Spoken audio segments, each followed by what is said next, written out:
आगे देखिए, after having some idea about shares and debentures let us find out the difference between them. अब देखिए, हम लोग थोड़ा शेयर्स के बारे में पढ़े थे, डिबेंचर्स के बारे में पढ़े थे, तो चलिए आइए अब इनके बीच में क्या डिफरेंसेस होता है ये हम लोग देखते हैं। Difference between shares and debentures. Basis क्या आधार है, शेयर्स एंड डिबेंचर्स। अब यहां शेयर्स आपका इक्विटी शेयर्स है, ठीक है।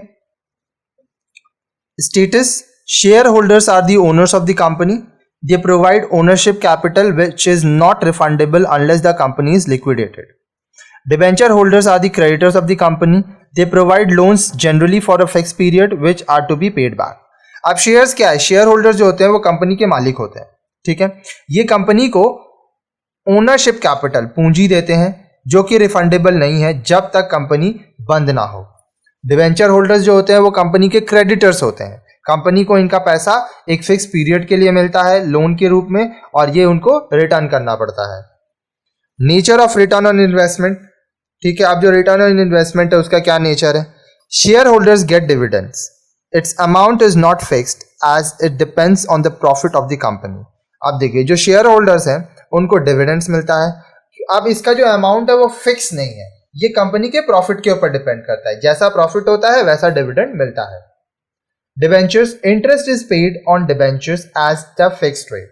Interest is payable even if the company is running at loss. अब देखिए, डिबेंचर के केस में क्या है, जो इंटरेस्ट है वो जो पेमेंट होता है वो फिक्स रेट पे पेमेंट होता है डिबेंचर में। इंटरेस्ट इज पेबल, अगर कंपनी लॉस में भी है तो भी इंटरेस्ट पेबल है, इंटरेस्ट पे करना पड़ेगा। Rights, share holders are the real owners of the company, they have the right to vote and determine the policies of the company. अब जो शेयर होल्डर्स होते हैं वो कंपनी के असली मालिक होते हैं, उनके पास वोटिंग राइट होता है, कंपनी का क्या पॉलिसीज होगा वो सब में वो दखल देते हैं।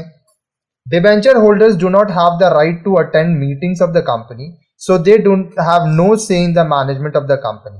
अब जो डिबेंचर होल्डर होते हैं उनके पास कोई अधिकार नहीं होता है कि वो कंपनी के मीटिंग्स में आए, उनके पास मैनेजमेंट में दखल देने का कोई भी अधिकार नहीं होता है।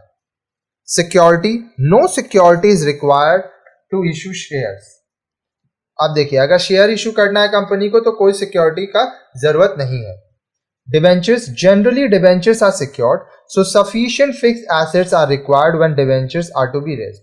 अब देखिए, आमतौर पर जो डिबेंचर्स होते हैं वो सिक्योर्ड होते हैं, तो आपके पास सफिशिएंट एसेट्स होना चाहिए अगर आपको डिबेंचर्स इशू करना है तो। Order of repayment, share capital is paid back only after paying the debenture holder and creditors. अब शेयर कैपिटल आप तभी पे करेंगे जब आप डिबेंचर होल्डर का और क्रेडिटर्स का पैसा पे कर चुके हैं। Debenture holders have the priority of repayment over share holders. अब डिबेंचर होल्डर्स जो होते हैं उनको शेयर होल्डर से पहले पैसा दिया जाता है। Risk is high due to uncertainty of return.